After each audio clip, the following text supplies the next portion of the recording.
कहानी मैं आज आपको सुनाने जा रहा हूं, ये किसी फिल्म की कहानी नहीं है और न ही किसी उपन्यास से उठाई गई कोई काल्पनिक घटना। ये एक ऐसे शख्स की सच्ची दास्तान है जिसने अपनी आंखों से वो देखा जो शायद आप और मैं कभी देखना भी नहीं चाहेंगे।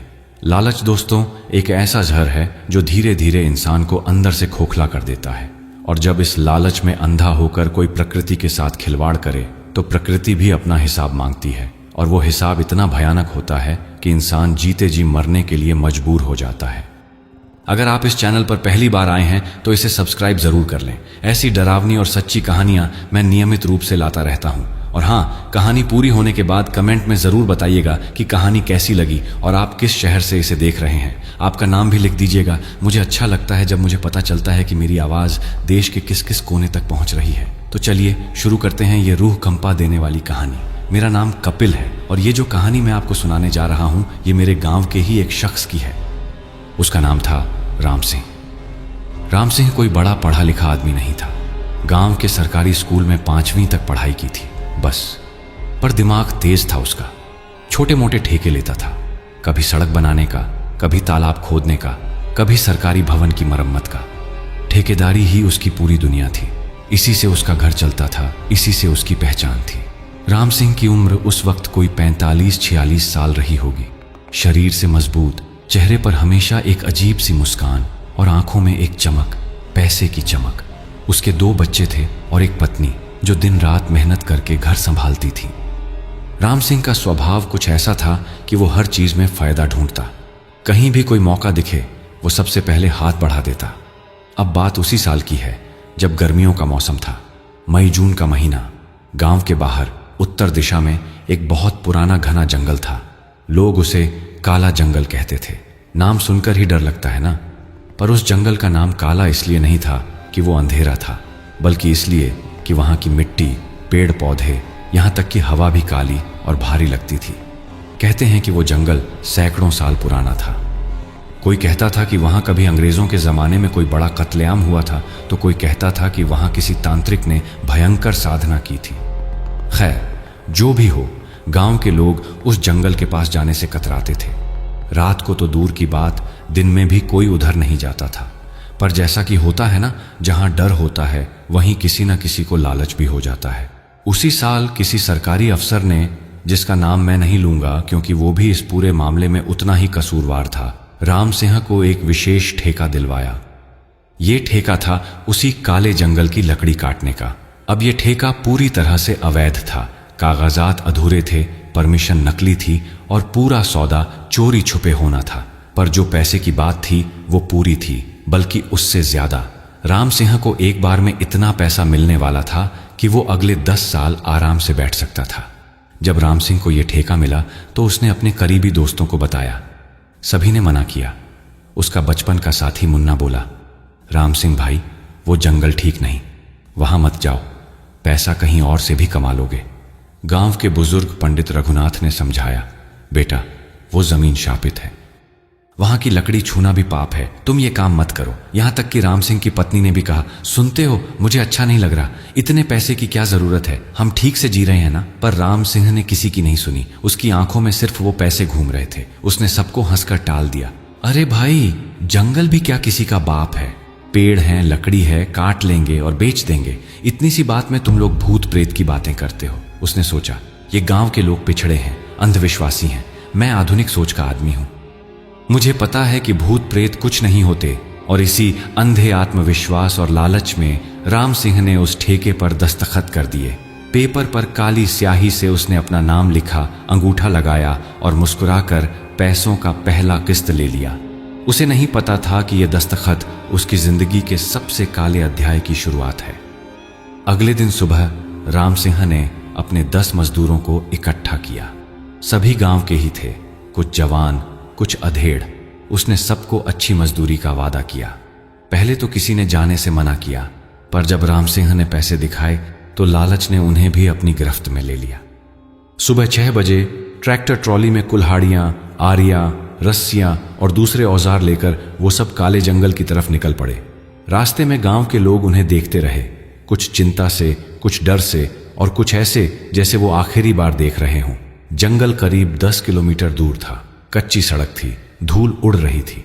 पर जैसे जैसे वो जंगल के करीब पहुंचने लगे, हवा में एक अजीब खामोशी आने लगी। चिड़ियों की आवाजें बंद हो गईं, हवा रुक सी गई। जब वो जंगल के दरवाजे पर पहुंचे, हाँ दरवाजा, वहां दो बहुत पुराने पत्थर के खंभे खड़े थे जिन पर कुछ अजीब निशान बने थे। शायद किसी प्राचीन भाषा में कुछ लिखा था।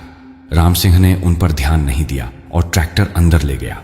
जैसे ही वो अंदर घुसे, तापमान अचानक गिर गया। गर्मी का मौसम था, पर वहां ठंडक थी, एक अजीब अप्राकृतिक ठंडक। पेड़ इतने घने थे कि धूप जमीन तक पहुंच ही नहीं पा रही थी। हर तरफ अंधेरा अंधेरा सा था। राम सिंह ने पहली बार जब उन पेड़ों को देखा तो एक पल के लिए उसके मन में भी शक हुआ। वो पेड़ बेहद पुराने थे, इतने मोटे और विशाल कि 4-5 आदमी मिलकर भी उनका घेरा पूरा नहीं कर सकते थे। उनकी छाल ऐसी दिखती थी जैसे किसी बहुत बूढ़े इंसान की झुर्रियों भरी त्वचा हो। जड़ें जमीन से इतनी ऊपर उभरी हुई थीं कि लगता था जैसे वो किसी को पकड़ने के लिए तैयार पंजे हों। पर राम सिंह ने अपने मन को समझाया, बस पेड़ हैं, जितने पुराने होंगे उतनी अच्छी लकड़ी होगी, उतना ज्यादा पैसा मिलेगा। उसने मजदूरों को हिदायत दी, सुनो सब, काम सीधा है, इन बड़े पेड़ों को काटना है, जितना हो सके उतना काटो, जल्दी खत्म करके यहाँ से निकल जाए। पर मजदूरों के चेहरे पर डर साफ दिखाई दे रहा था। एक बूढ़ा मजदूर रामू काका बोले, मालिक मुझे तो अच्छा नहीं लग रहा, वापस चलते हैं। राम सिंह गुस्से में बोला, अरे डरपोक कहीं के, पैसा लिया है तो काम भी करना होगा, चलो शुरू करो। और फिर उसने खुद कुल्हाड़ी उठाई, सबसे बड़े और सबसे पुराने पेड़ की तरफ बढ़ा।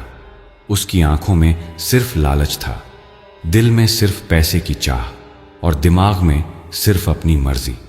प्रकृति से खिलवाड़ करने का उसका यह फैसला जल्द ही उसकी सबसे बड़ी भूल साबित होने वाला था। राम सिंह ने कुल्हाड़ी कंधे पर रखी और सबसे बड़े पेड़ की तरफ बढ़ने लगा। उसके पीछे पीछे मजदूर भी औजार लेकर चल रहे थे, पर उनके कदम भारी थे। हवा में एक अजीब सी खामोशी थी, ऐसी खामोशी जो कानों में गूंजती है। जंगल के अंदर जितना वो घुसते गए उतना ही माहौल और भयावह होता गया। पेड़ों की शाखाएं ऐसे जुड़ी हुई थीं कि आसमान दिखाई नहीं दे रहा था, बस एक हल्की सी रोशनी जो पत्तों के बीच से छन कर आ रही थी, और वो भी इतनी धुंधली कि सब कुछ साए में ही लग रहा था। तभी राम सिंह को कुछ दूरी पर एक झोंपड़ी दिखाई दी, बांस और सूखी घास से बनी एक बेहद पुरानी और जर्जर झोंपड़ी। उसकी छत आधी ढंसी हुई थी, दीवारें टेढ़ी मेढ़ी थीं। ऐसा लग रहा था जैसे सालों से किसी ने उसकी देखभाल नहीं की हो। राम सिंह रुक गया। उसने मजदूरों से कहा, रुको यहीं, मैं देखता हूं। वो धीरे धीरे उस झोंपड़ी की तरफ बढ़ा। जैसे ही वो करीब पहुंचा, उसे झोंपड़ी के सामने एक आदमी बैठा हुआ दिखा, एक बूढ़ा आदमी, पर ऐसा बूढ़ा जैसा राम सिंह ने पहले कभी नहीं देखा था। उस बूढ़े के बाल पूरी तरह सफेद थे, नहीं सफेद भी नहीं, बल्कि राख के रंग के, जैसे किसी ने चिता की राख उसके सिर पर मल दी हो। बाल इतने लंबे थे कि जमीन को छू रहे थे। उसका चेहरा झुर्रियों से भरा था, त्वचा सूखी और काली जैसे कोई पुरानी जली हुई लकड़ी। पर सबसे डरावनी चीज थी उसकी आंखें। वो आंखें बंद थीं, पर फिर भी ऐसा लग रहा था जैसे वो सब कुछ देख रहा हो। उसके चेहरे पर कोई भाव नहीं था, न खुशी, न गम, न डर, न गुस्सा, बस एक सूनापन था। वो बूढ़ा एक टूटे हुए लकड़ी के तख्त पर बैठा था और उसके सामने एक बुझा हुआ अलाव था। उसके हाथ में माला थी, हड्डियों की बनी हुई माला, और वो बुदबुदा रहा था कुछ इतने धीमे स्वर में कि समझ नहीं आ रहा था क्या बोल रहा है। राम सिंह थोड़ा डरा, पर हिम्मत करके बोला, अरे बाबा, आप यहाँ क्या कर रहे हैं, इस जंगल में अकेले? बूढ़े ने कोई जवाब नहीं दिया। वो बस अपनी माला घुमाता रहा और बुदबुदाता रहा। राम सिंह ने जोर से आवाज लगाई, सुनाई दे रहा है बाबा, मैं पूछ रहा हूं। तभी अचानक वो बूढ़ा रुक गया, माला घुमाना बंद कर दिया। धीरे धीरे उसने अपना सिर उठाया, पर आंखें नहीं खोली। और फिर एक आवाज आई, इतनी गहरी और भारी कि राम सिंह की रीढ़ में सिहरन दौड़ गई। बूढ़ा बोला, कुल्हाड़ी उठाने से पहले पेड़ से पूछ लेना। राम सिंह चौंका। उसने इधर उधर देखा, मजदूर दूर खड़े थे, उन्हें कुछ सुनाई नहीं दिया था। उसने फिर बूढ़े की तरफ देखा और हंसकर बोला, क्या बाबा, पेड़ से पूछूंगा? पेड़ बोलेगा क्या? बूढ़े ने अपनी बंद आंखों के साथ ही एक अजीब मुस्कान दी। वो मुस्कान इतनी डरावनी थी कि राम सिंह को लगा जैसे कोई उसकी रूह को छू गया हो। बूढ़ा बोला, बोलेगा और सुन भी लेगा। राम सिंह को गुस्सा आया। उसे लगा कि ये बूढ़ा पागल है। उसने कहा, अरे बाबा, दिमाग तो ठीक है ना आपका? पेड़ लकड़ी होते हैं, बोलते नहीं, और मुझे काम करना है, बकवास सुनने नहीं आया। बूढ़े ने कोई जवाब नहीं दिया। वो फिर से अपनी माला घुमाने लगा और बुदबुदाने लगा। राम सिंह को लगा जैसे उसकी बात का कोई असर ही नहीं हुआ। राम सिंह झुंझलाकर वापस मुड़ा और मजदूरों की तरफ चलने लगा।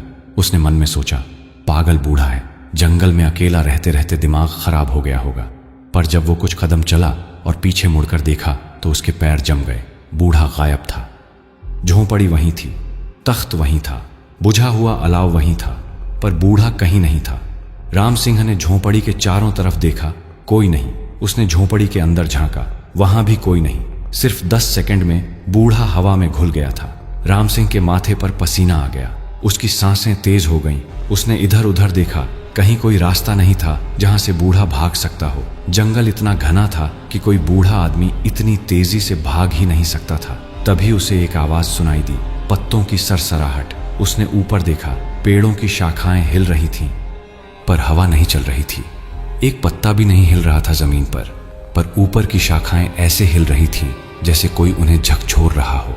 और फिर उसे लगा जैसे कोई उसे देख रहा है, न जाने कहां से, पर वो महसूस कर सकता था किसी की नजरें उस पर थीं, ठीक उसकी पीठ पर। उसने तेजी से पीछे मुड़कर देखा, कोई नहीं था। फिर दाईं तरफ कोई नहीं, बाईं तरफ कोई नहीं, पर वो एहसास खत्म नहीं हो रहा था। राम सिंह तेजी से मजदूरों के पास पहुंचा। उसका चेहरा पीला पड़ गया था। एक मजदूर ने पूछा, मालिक, सब ठीक तो है? आप परेशान लग रहे हैं। राम सिंह ने गहरी सांस ली और बोला, कुछ नहीं, बस एक पागल बूढ़ा मिल गया था। चलो काम शुरू करते हैं। पर उसके दिल में एक डर बैठ गया था। बूढ़े की वो बातें, कुल्हाड़ी उठाने से पहले पेड़ से पूछ लेना, पेड़ बोलेगा और सुन भी लेगा। ये बातें उसके कानों में गूंज रही थीं। उसने खुद को समझाया, नहीं, ये सब बकवास है, भूत प्रेत कुछ नहीं होते। बूढ़ा पागल था, बस मुझे अपना काम करना है। और इसी सोच के साथ राम सिंह ने सबसे बड़े पेड़ की तरफ कदम बढ़ाए। वो पेड़ जंगल के बीचों बीच खड़ा था, इतना विशाल, इतना पुराना कि लगता था जैसे वो सदियों से वहां खड़ा हो। उसकी छाल पर अजीब से निशान थे, कुछ प्राकृतिक और कुछ ऐसे जो जानबूझकर बनाए गए लगते थे। राम सिंह ने कुल्हाड़ी उठाई। उसके हाथ थोड़े कांप रहे थे, पर उसने अपने आप को मजबूत किया। उसने मन में सोचा, बस एक बार मारूंगा और देखूंगा कि होता क्या है। मजदूर चुपचाप खड़े थे, सबके चेहरे पर डर था। किसी की हिम्मत नहीं हो रही थी कि आगे बढ़े। राम सिंह ने कुल्हाड़ी पीछे खींची। उसने अपनी पूरी ताकत लगाई और फिर झटके से कुल्हाड़ी को पेड़ की छाल पर दे मारा। वो जो अगले कुछ सेकंड में हुआ, वो राम सिंह कभी नहीं भूल सकता। वो मजदूर कभी नहीं भूल सकते, और शायद आप भी जो ये कहानी सुन रहे हैं कभी नहीं भूलेंगे।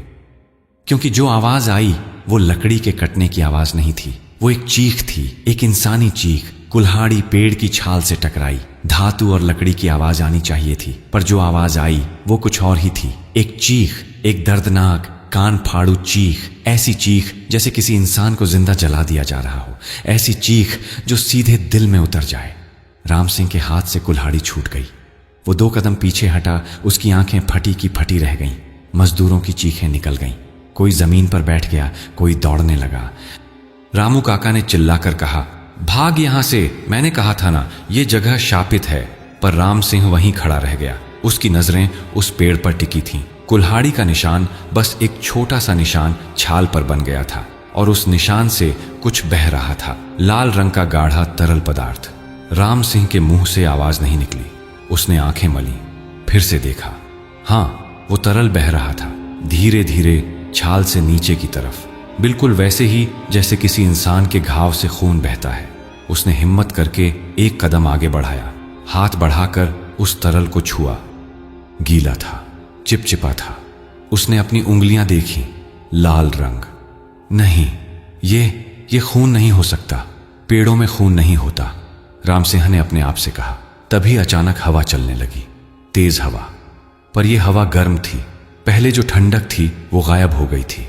हवा इतनी गर्म थी कि राम सिंह को लगा जैसे वो किसी भट्टी के सामने खड़ा हो। पेड़ों की पत्तियां जोर जोर से हिलने लगीं, बिना हवा के दिशा के, बस हिल रही थी, जैसे कोई उन्हें पकड़कर झटक रहा हो। और फिर वो आवाज फिर से आई, चीख। पर इस बार सिर्फ उस एक पेड़ से नहीं, चारों तरफ से, सारे पेड़ों से एक साथ, एक सुर में, इतनी तेज कि राम सिंह ने अपने कान बंद कर ली। मजदूर दौड़ने लगे, कोई गिर पड़ा, कोई चिल्लाने लगा, मालिक चलिए यहां से, ये जगह शैतान की है। एक जवान मजदूर चिल्लाया। पर राम सिंह की टांगें जम गई थीं। वो हिल नहीं पा रहा था। उसकी नजरें अब भी उस पेड़ पर थीं और तभी उसने देखा पेड़ की छाल पर एक चेहरा उभर रहा था। हाँ, एक इंसानी चेहरा, आंखें बंद, मुंह खुला, जैसे दर्द से चीख रहा हो। वो चेहरा लकड़ी में से बाहर आने की कोशिश कर रहा था। उभार बन रहे थे, नाक, गाल, माथा। राम सिंह की सांस रुक गई, उसके पैरों में कंपन आया। उसने पीछे हटने की कोशिश की पर ठोकर लगी और वो गिर पड़ा। तभी वो आवाज आई, वही बूढ़े की आवाज, पर इस बार कहीं से नहीं बल्कि हर तरफ से, जैसे पूरा जंगल बोल रहा हो। कहाँ था ना, पेड़ से पूछ लेना। राम सिंह चीखा, कौन है, कहाँ हो तुम? तुमने पूछा नहीं, तुमने सुना नहीं, अब सुनोगे जरूर। और फिर अचानक सब कुछ शांत हो गया। चीखें बंद, हवा रुक गई, पत्तियां थम गईं, एक सन्नाटा छा गया। राम सिंह उठा, लड़खड़ाता हुआ। उसने इधर उधर देखा। मजदूर सब भाग चुके थे। दूर ट्रैक्टर खड़ा था पर कोई नहीं, वो अकेला रह गया था। उसने फिर से पेड़ की तरफ देखा। वो चेहरा अब नहीं था, छाल वैसी की वैसी, बस वो एक निशान था जहां कुल्हाड़ी लगी थी और वो लाल तरल भी सूख चुका था। राम सिंह ने सोचा, क्या मुझे भ्रम हुआ? क्या मैंने कुछ गलत देखा? पर उसकी उंगलियां अब भी लाल थीं, वो चिपचिपाहट अब भी थी। उसने तेजी से अपने हाथ अपनी शर्ट से पोंछे और वहां से भागने की सोची, पर तभी उसे याद आया, लालच, पैसा, ठेका। अगर वो अब भाग गया तो सब बर्बाद हो जाएगा, इतना सारा पैसा हाथ से निकल जाएगा। उसने खुद को समझाया, नहीं, ये सब मेरे दिमाग का खेल है। डर की वजह से मुझे भ्रम हो रहा है। पेड़ों से खून नहीं बहता, चेहरे नहीं बनते, और आवाजें शायद हवा की आवाज थी। उसने गहरी सांस ली, मन को मजबूत किया और फिर उसने कुल्हाड़ी उठाई। मैं नहीं मानता इन सब बातों को, उसने जोर से कहा, जैसे किसी को सुना रहा हो। मुझे अपना काम पूरा करना है। और फिर उसने फिर से कुल्हाड़ी उठाई। इस बार दूसरे पेड़ पर वार किया, फिर वही चीख। पर इस बार राम सिंह नहीं रुका। उसने तीसरे पेड़ पर वार किया, फिर चौथे पर। हर वार के साथ चीखें तेज होती गईं। पर राम सिंह का दिमाग पैसे में इतना डूब चुका था कि वो उन चीखों को नजरअंदाज कर रहा था। उसने सोचा, यह सब मेरे डर का नतीजा है। अगर मैं डर गया तो हार गया, मुझे मजबूत रहना होगा। और वो काटता रहा, एक एक करके 6 पेड़ों पर निशान बना दिए। हर पेड़ से वही लाल तरल बहा, हर पेड़ से वही चीख निकली। पर राम सिंह रुका नहीं। शाम होने लगी, जंगल और भी काला हो गया। राम सिंह थक गया था, उसके हाथों में छाले पड़ गए थे, पूरा शरीर पसीने से तर था। पर उसने सोचा, बस आज की रात यहीं रुक जाता हूं। कल सुबह मजदूरों को वापस लाऊंगा, उन्हें ज्यादा पैसे दूंगा और फिर जल्दी से जल्दी ये काम खत्म करूंगा। उसने ट्रैक्टर में से एक कंबल निकाला, पानी की बोतल ली और एक पेड़ के नीचे बैठ गया।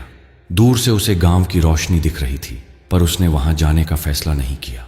उसे लगा कि अगर वो गया तो मजदूर और लोग उसे समझा बुझाकर रोक लेंगे। रात गहराने लगी, जंगल में अंधेरा छा गया। राम सिंह ने कंबल ओढ़ लिया और पेड़ के तने से टेक लगाकर बैठ गया।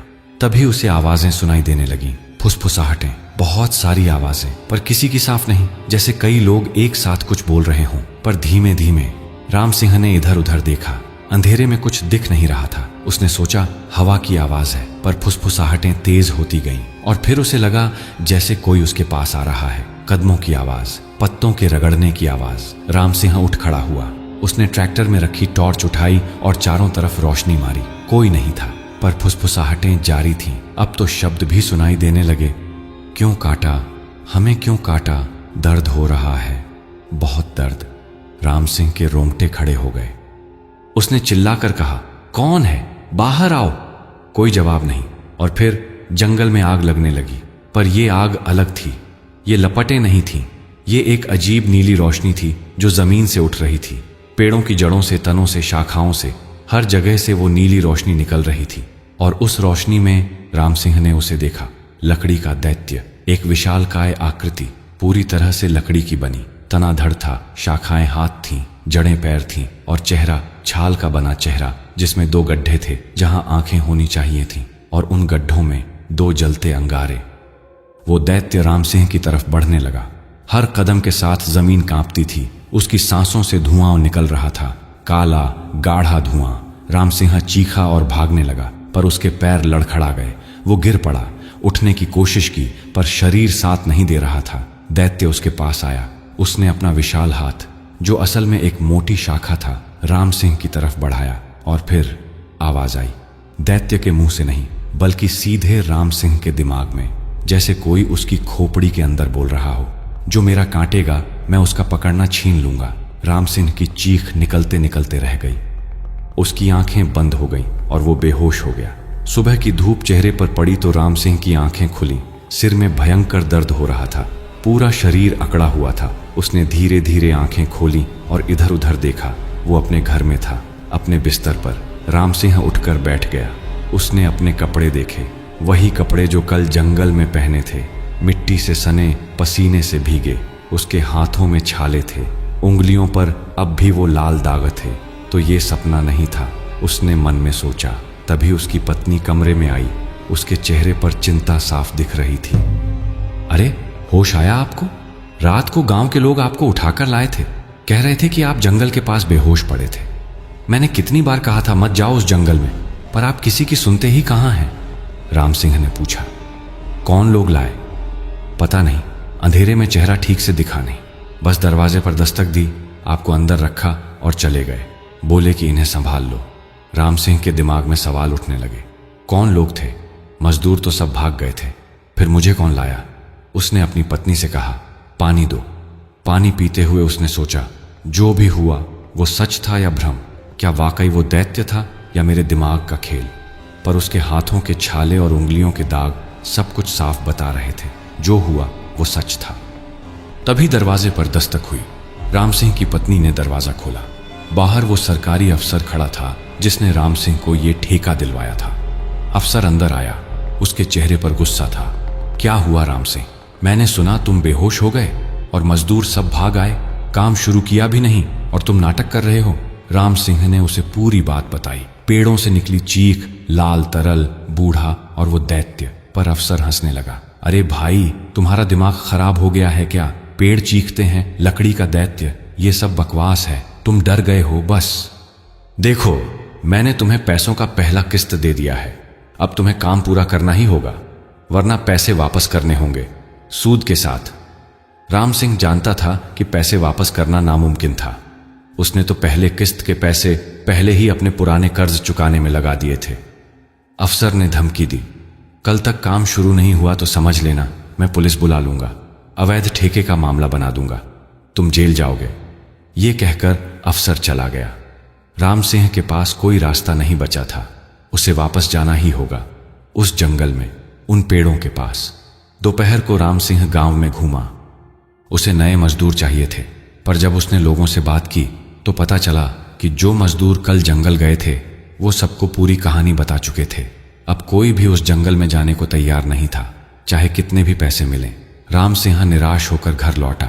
उसने सोचा, अकेले कैसे जाऊंगा, पर जाना तो होगा ही। रात को उसकी नींद नहीं आई। हर बार आंख बंद करता तो वो दैत्य दिखाई देता। वो आवाज सुनाई देती, जो मेरा काटेगा मैं उसका पकड़ना छीन लूंगा, पकड़ना छीन लूंगा। राम सिंह ने सोचा, इसका मतलब क्या है? अगली सुबह राम सिंह फिर से तैयार हुआ। इस बार वो अकेला ही जा रहा था। उसने ट्रैक्टर में औजार रखे, पानी की बोतलें रखीं और निकल पड़ा। रास्ते में उसका दिल जोर जोर से धड़क रहा था, पर लालच और मजबूरी उसे खींच रही थी।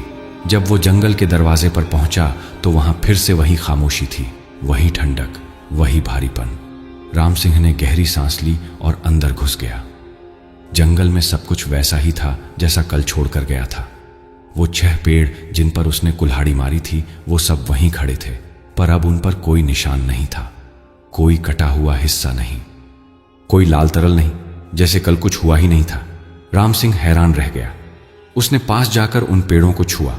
छाल बिल्कुल साफ थी, कोई घाव नहीं, कोई निशान नहीं। कैसे हो सकता है ये? उसने सोचा।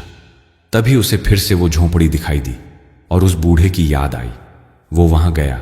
बूढ़ा फिर से वहीं बैठा था, वैसी ही मुद्रा में, वैसी ही माला घुमाते हुए, जैसे वो कभी हिला ही नहीं। राम सिंह ने हिम्मत करके पूछा, बाबा मुझे बताइए, ये सब क्या हो रहा है? कल जो हुआ वो क्या था, और आप कौन हैं? बूढ़े ने धीरे धीरे अपनी बंद आंखें खोली, और इस बार राम सिंह ने उसकी आंखें देखीं। वो आंखें खाली थीं, बिल्कुल खाली, न पुतली न सफेदी, बस दो काले गड्ढे। बूढ़ा बोला, उसकी आवाज में कोई जज्बात नहीं था। मैं वही हूं जो तुम कल बनोगे। तुमने चेतावनी नहीं सुनी, तुमने पेड़ से नहीं पूछा, अब तुम्हें सजा मिलेगी। कैसी सजा? राम सिंह की आवाज कांप रही थी। बूढ़ा मुस्कुराया, एक ठंडी डरावनी मुस्कान। ये पेड़ सिर्फ पेड़ नहीं है, ये कब्रें हैं। सैकड़ों सालों से यहां उन लोगों की रूहें कैद हैं जिन्होंने लालच में अंधे होकर इस जमीन को नुकसान पहुंचाया।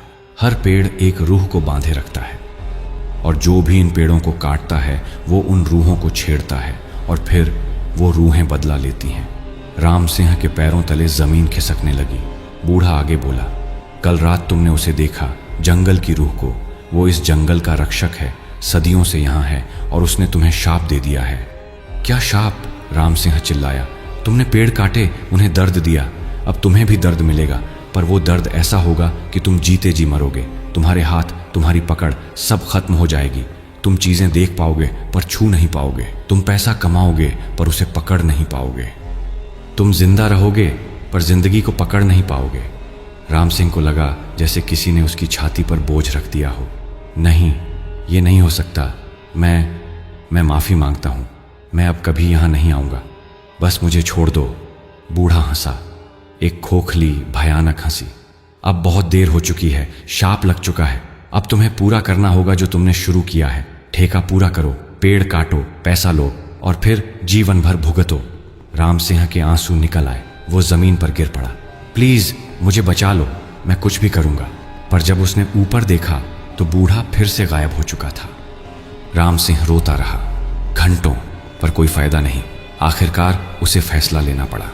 अगले कुछ दिनों में किसी तरह, पता नहीं कैसे, वो लकड़ी कट गई। राम सिंह को याद नहीं कि उसने कैसे काटी। शायद उसने काटी भी नहीं, शायद वो जंगल ने खुद ही अपनी लकड़ी दे दी सज्जा पूरी करने के लिए। और फिर एक दिन ट्रकों में भरकर वो लकड़ी शहर भेज दी गई। पैसा आया, पूरा पैसा। राम सिंह के हाथ में मोटी रकम थी, पर उसी दिन से उसके हाथ सुन्न होने लगे। पहले हल्का सा, फिर धीरे धीरे पूरा। कोई दर्द नहीं, कोई एहसास नहीं, बस सुन्नपन। डॉक्टरों के पास गया, बड़े बड़े अस्पतालों में दिखाया, सबने जांचें की, एक्सरे, टेस्ट, सब कुछ। हर डॉक्टर ने एक ही बात कही, तुम्हारी नसें मर चुकी हैं।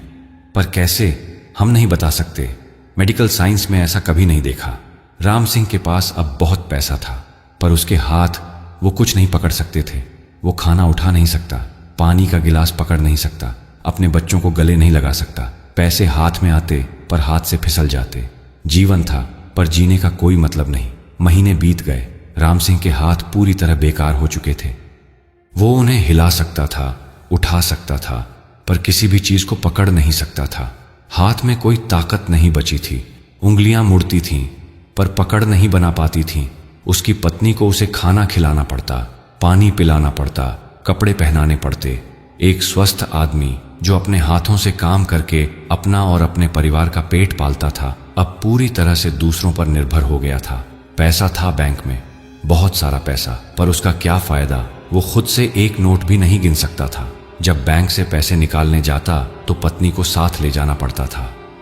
वही दस्तखत करती, वही पैसे गिनती, वही सब संभालती। गांव में लोग उसे देखकर फुसफुसाते, देखो राम सिंह को, लालच का नतीजा देखो। इतना पैसा कमाया पर हाथों में कुछ नहीं। कुछ लोग तरस खाते, कुछ हंसते, कुछ उसे सबक मानते। पर राम सिंह के लिए सबसे बड़ी सजा थी अपने बच्चों का चेहरा देखना। उसका बेटा जो 7 साल का था, एक दिन उसके पास आया। पापा, मुझे गोद में उठाओ ना। राम सिंह की आंखों में आंसू आ गए। उसने हाथ बढ़ाए, पर वो बच्चे को उठा नहीं सका। हाथ बच्चे को छू तो सकते थे, पर पकड़ नहीं सकते थे। उंगलियां फिसल गईं। बेटा रोने लगा। पापा, आप मुझे प्यार नहीं करते क्या? राम सिंह खुद भी रो पड़ा। उसने अपनी पत्नी से कहा, इसे समझा दो, मैं नहीं कर सकता। पत्नी ने बच्चे को ले जाकर समझाया, पर बच्चे की आंखों में जो सवाल था वो राम सिंह के दिल में चुभता रहा। रातों को राम सिंह को नींद नहीं आती थी, बस करवटें बदलता रहता और हर रात वो सपने आते, उस जंगल के सपने, उस दैत्य के सपने, वो बूढ़े के सपने।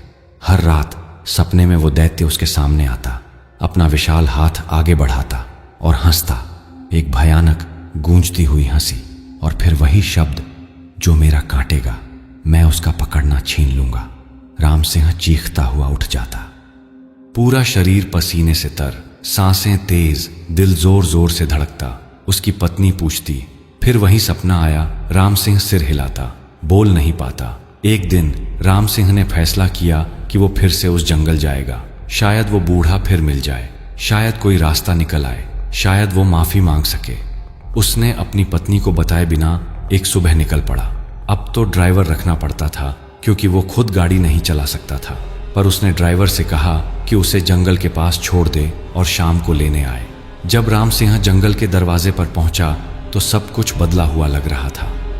जंगल सूख चुका था, हाँ, पूरा जंगल।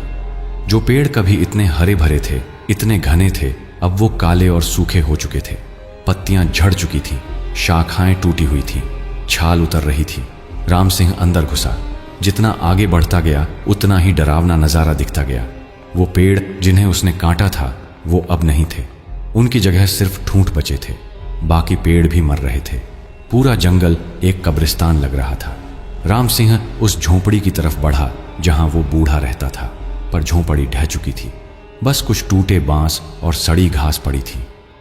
वो वहीं खड़ा रहा, चारों तरफ देखा, कोई नहीं था, बस खामोशी थी, एक मुर्दा खामोशी।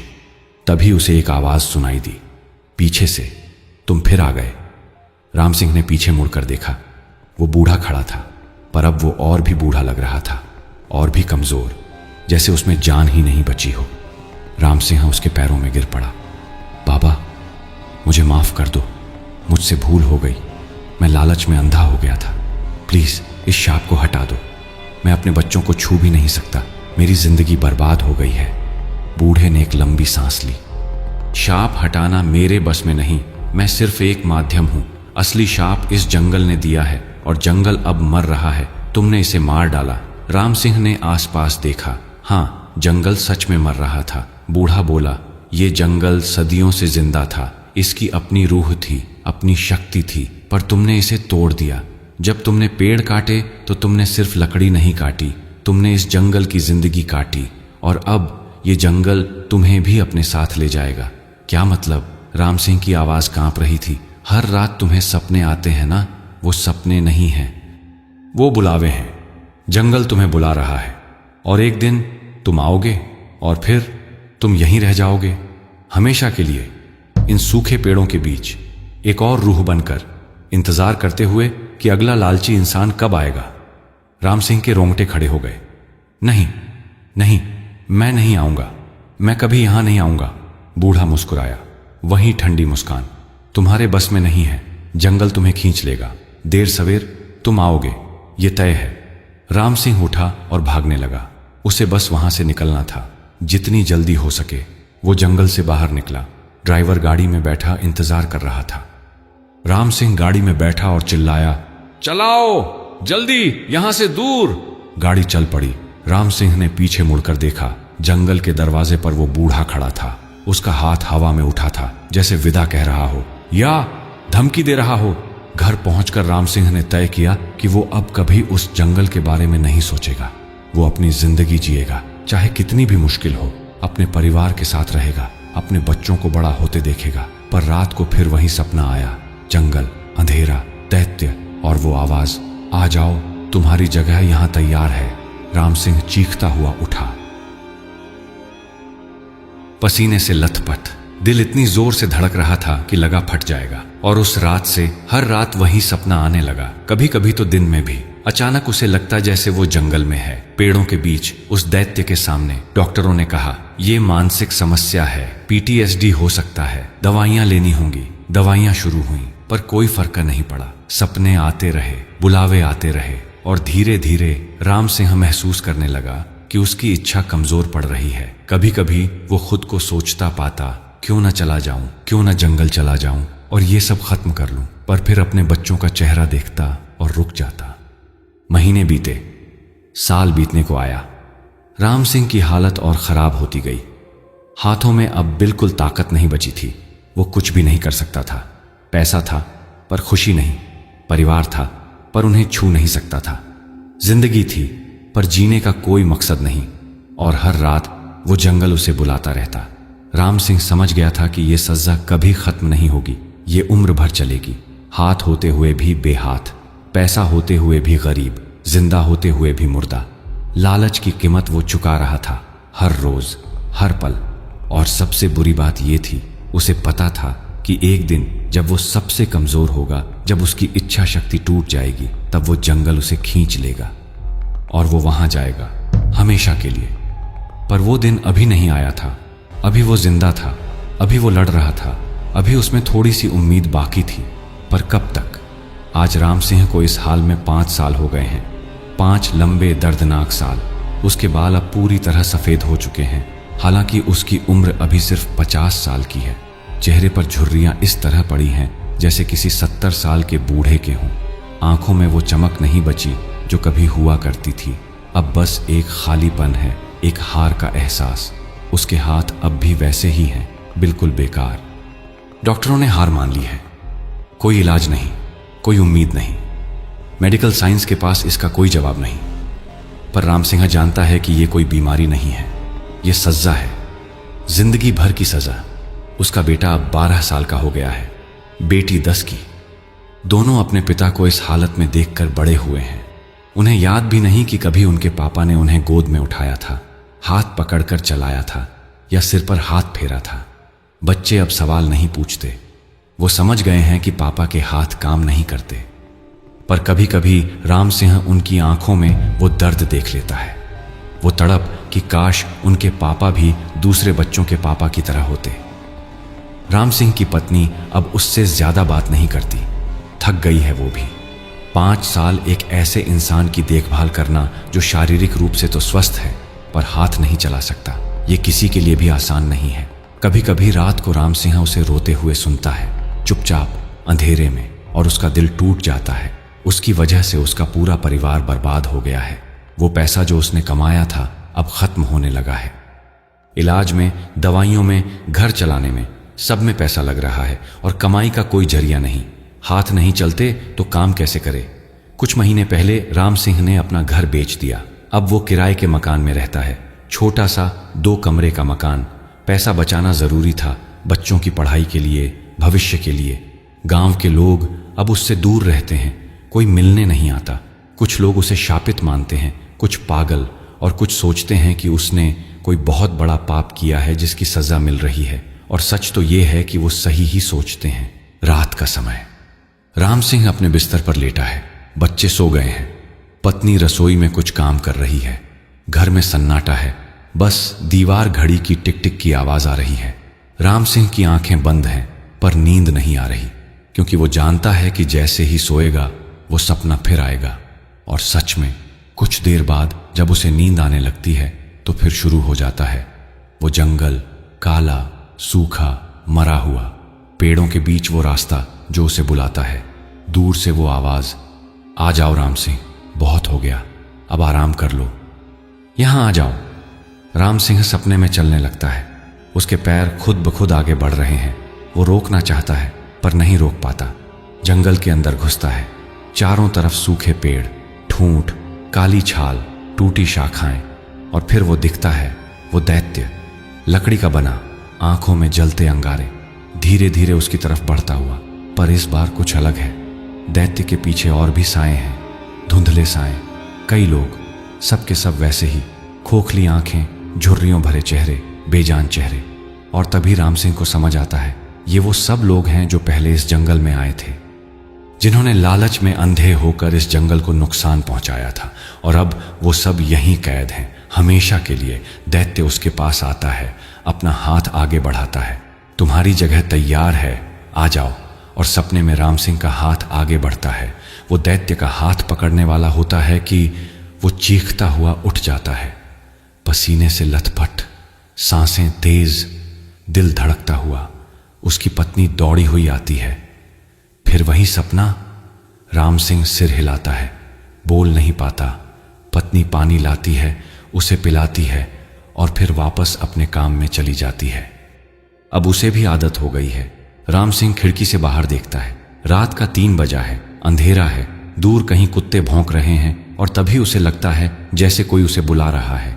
वो खिड़की के पास जाता है, बाहर देखता है। सड़क के उस पार अंधेरे में एक साया खड़ा है। राम सिंह की सांस रुक जाती है। वो साया धीरे धीरे उसकी तरफ हाथ उठाता है, बुलाता है। राम सिंह पीछे हटता है, पर उसकी नजर उस साये से हट नहीं रही। वो जानता है कौन है ये, वो बूढ़ा, जंगल का रक्षक। वो उसे लेने आया है।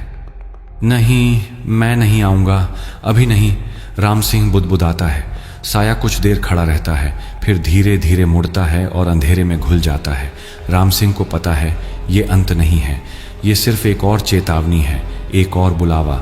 और ऐसे बुलावे अब रोज आने लगे हैं, कभी सपने में, कभी जागते हुए, कभी दिन में, कभी रात में। जंगल उसे बुलाता रहता है। अगली सुबह राम सिंह अपने बिस्तर पर बैठा है। उसकी पत्नी बच्चों को स्कूल भेज रही है। घर में सुबह की भाग दौड़ है। बेटा स्कूल जाने से पहले उसके पास आता है। पापा, आज मेरा बर्थडे है। याद है? राम सिंह को झटका लगता है, उसे बिल्कुल याद नहीं था। हाँ बेटा, याद है, हैप्पी बर्थडे। पापा, क्या आप आज मेरे साथ पार्क चलेंगे, सिर्फ थोड़ी देर के लिए? राम सिंह की आंखों में आंसू आ जाते हैं। उसका बेटा सिर्फ इतनी सी खुशी चाहता है कि उसका पापा उसके साथ पार्क जाए, बस इतना। कोई गिफ्ट नहीं, कोई पार्टी नहीं। हाँ बेटा, चलूंगा, पक्का। बेटा खुशी से मुस्कुरा देता है और स्कूल चला जाता है। राम सिंह पत्नी को देखता है। वो चुपचाप रसोई में काम कर रही है। उसका चेहरा थका हुआ है, बूढ़ा हो गया है। सिर्फ 35 साल की उम्र में वो 50 की लग रही है। ये सब उसकी वजह से हुआ है, उसके लालच की वजह से। शाम को राम सिंह बेटे के साथ पार्क जाता है। पत्नी उसे व्हील चेयर में बिठाकर ले जाती है। हालांकि राम सिंह चल तो सकता है, पर अब कमजोरी इतनी बढ़ गई है कि ज्यादा देर चलना मुश्किल है। पार्क में बच्चे खेल रहे हैं, हंस रहे हैं। उनके मम्मी पापा साथ हैं। कुछ बच्चे झूले पर झूल रहे हैं, कुछ स्लाइड पर खेल रहे हैं। राम सिंह का बेटा दौड़कर झूले पर जाता है, फिर पीछे मुड़कर देखता है, जैसे उम्मीद कर रहा हो कि पापा आएंगे और उसे झुलाएंगे। पर राम सिंह बस व्हील चेयर में बैठा देखता रहता है। उसके हाथ बेकार पड़े हैं। आधे घंटे बाद वो घर लौट आते हैं। बेटा खुश है कि कम से कम पापा साथ तो थे, पर राम सिंह के दिल में एक और जख्म बन गया है। रात को फिर वही सपना आता है, पर इस बार ज्यादा तीव्र, ज्यादा असली, जैसे सपना नहीं बल्कि हकीकत हो। जंगल, दैत्य, साए और वो आवाज। अब बहुत हो गया राम सिंह, तुमने अपनी सजा भुगत ली, अब आ जाओ। यहाँ आराम है, यहाँ दर्द नहीं है, यहाँ शर्म नहीं है, बस खालीपन है, और तुम्हें वही चाहिए ना। राम सिंह सपने में रोने लगता है। मैं अपने बच्चों को छोड़कर नहीं जा सकता, वो तुम्हारे बिना बेहतर होंगे। तुम जानते हो, तुम एक बोझ बन गए हो, उनके लिए, अपनी पत्नी के लिए, सबके लिए। और ये बात सुनकर राम सिंह को एहसास होता है ये सच है, वो एक बोझ बन गया है। सपने में उसका हाथ आगे बढ़ता है, दैत्य के हाथ की तरफ। बस थोड़ा सा फासला बाकी है और तभी उसे अपने बेटे की आवाज सुनाई देती है, पापा, मुझे आपसे बहुत प्यार है। राम सिंह का हाथ रुक जाता है। वो चीखता हुआ उठता है, इस बार इतनी जोर से कि पूरा घर जाग जाता है। बच्चे डर जाते हैं, पत्नी घबरा कर आती है। क्या हुआ, क्या हुआ? राम सिंह बुदबुदाता है। वो मुझे ले जाना चाहता है, पर मैं नहीं जाऊंगा, नहीं जाऊंगा। पत्नी समझ नहीं पाती कि क्या कहे। वो बस उसके माथे पर हाथ रखती है। और उस रात के बाद राम सिंह ने एक फैसला लिया, वो लड़ेगा, वो हार नहीं मानेगा, चाहे कुछ भी हो।